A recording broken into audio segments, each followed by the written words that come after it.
Hello friends, guidance of job and എഡ്യൂക്കേഷനിലേക്ക് എല്ലാവർക്കും സ്വാഗതം. ഇന്നത്തെ വീഡിയോ എന്തെന്നാൽ കേരള സർക്കാർ കീഴിൽ വരുന്ന ഡിസ്കിൽ ഇപ്പോൾ നിരവധി ജോബ് ഓഫർ വന്നിരിക്കുകയാണ്.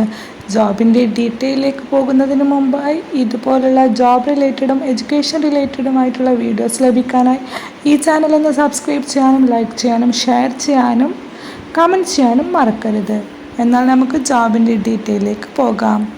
കേരള സർക്കാരിന് കീഴിൽ ഡെവലപ്മെൻറ്റ് ആൻഡ് ഇന്നോവേഷൻ സ്ട്രാറ്റജിക് കൗൺസിലിൽ ജോലി നേടാൻ ആഗ്രഹിക്കുന്നവർക്കുള്ള ഒരു അവസരമാണ് ഡിസ്കിൻ്റെ വർക്ക് നിയർ ഹോം പ്രൊജക്റ്റിൻ്റെ ഭാഗമായി വിവിധ മാനേജർ തസ്തികയിലേക്കാണ് ഇപ്പോൾ നിയമനം നടത്തുന്നത്.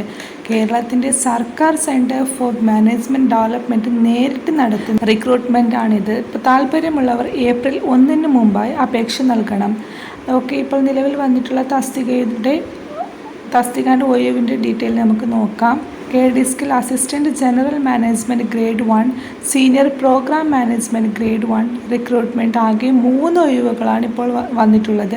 അസിസ്റ്റൻറ്റ് ജനറൽ മാനേജ്മെൻറ്റ് ഗ്രേഡ് 1 അത് ഒരു ഒഴിവാണുള്ളത്.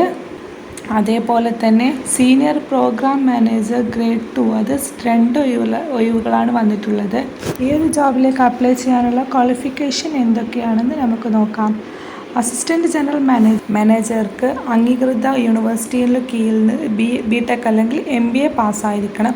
അതേപോലെ തന്നെ ബന്ധപ്പെട്ട ആ ഒരു സെയിം മേഖലയിൽ ഫീൽഡിൽ കുറഞ്ഞത് 10 വർഷത്തെ എക്സ്പീരിയൻസ് ഉണ്ടായിരിക്കണം. അതേപോലെ തന്നെ സീനിയർ പ്രോഗ്രാം മാനേജർക്ക് അംഗീകൃത യൂണിവേഴ്സിറ്റിയുടെ കീഴിൽ നിന്ന് ബി.ടെക് MBA സെയിം തന്നെയാണ് ക്വാളിഫിക്കേഷൻ. അതിൽ കുറഞ്ഞത് 5 years എക്സ്പീരിയൻസ് ഉണ്ടായിരിക്കണം.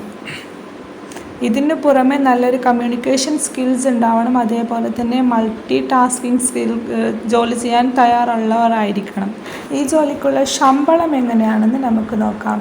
അസിസ്റ്റൻറ്റ് ജനറൽ മാനേജർക്ക് 1,25,000 മുതൽ 1,50,000 രൂപ വരെയാണ് സാലറി വരുന്നത്.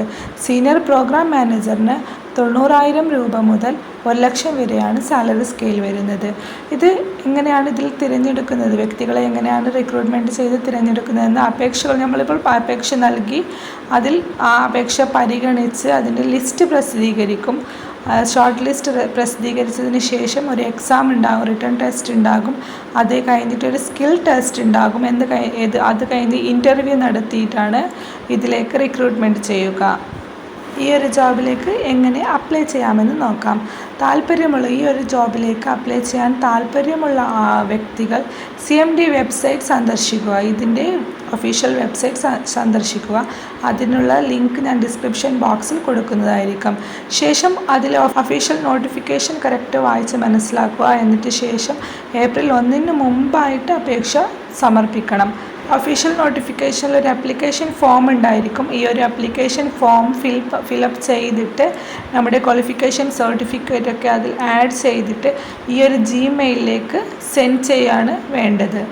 ഇതാണ് ആ ഒരു ആപ്ലിക്കേഷൻ ഫോം. ഇതിൽ പോസ്റ്റ് അപ്ലൈഡ്, നമ്മൾ ഏത് പോസ്റ്റിലാക്കാണ് അപ്ലൈ ചെയ്യുന്നത്, പിന്നെ പോസ്റ്റ് കോഡ്, നമ്മുടെ ക്വാളിഫിക്കേഷൻ ഇതൊക്കെ വെച്ചിട്ട് ആ ഒരു ആപ്ലിക്കേഷൻ ഫോം ഫില്ലപ്പ് ചെയ്തിട്ട് ഈ ഒരു ആപ്ലിക്കേഷൻ ഫോമിൻ്റെ ഒന്നിച്ചിട്ട് നിങ്ങളുടെ എഡ്യൂക്കേഷൻ ഡീറ്റെയിൽസിൻ്റെ സർട്ടിഫിക്കറ്റ്സൊക്കെ ആഡ് ചെയ്തിട്ട് അതിലേക്ക് സെൻഡ് ചെയ്താൽ മതി. ഇതിൻ്റെ ഒഫീഷ്യൽ നോട്ടിഫിക്കേഷനും ഇതിൻ്റെ ലാസ്റ്റായിട്ട് ഞാൻ അറ്റാച്ച് ചെയ്യുന്നുണ്ട്. ഇതിൻ്റെ ലിങ്ക് ഡിസ്ക്രിപ്ഷൻ ബോക്സിൽ കൊടുക്കുന്നുണ്ട്. ഈ ഒരു വീഡിയോ ഈ ഒരു ജോബ് നിങ്ങൾക്ക് ഉപകാരപ്പെടുകയാണെങ്കിൽ ഈ ഒരു ജോബിലേക്ക് നിങ്ങളൊന്ന് അപ്ലൈ ചെയ്ത് നോക്കുക. ഇല്ലെങ്കിൽ നിങ്ങളുടെ ചുറ്റിലും ആർക്കെങ്കിലും ഇതുപോലുള്ള ജോബ് റിലേറ്റഡ് ആയിട്ടുള്ള വീഡിയോസ് ആവശ്യമാണെങ്കിൽ ഈ ഒരു ജോബ് അവർക്ക് ആവശ്യമുണ്ടെങ്കിൽ അവർക്ക് ഈ ഒരു വീഡിയോ സെൻഡ് ചെയ്ത് കൊടുക്കുക. താങ്ക്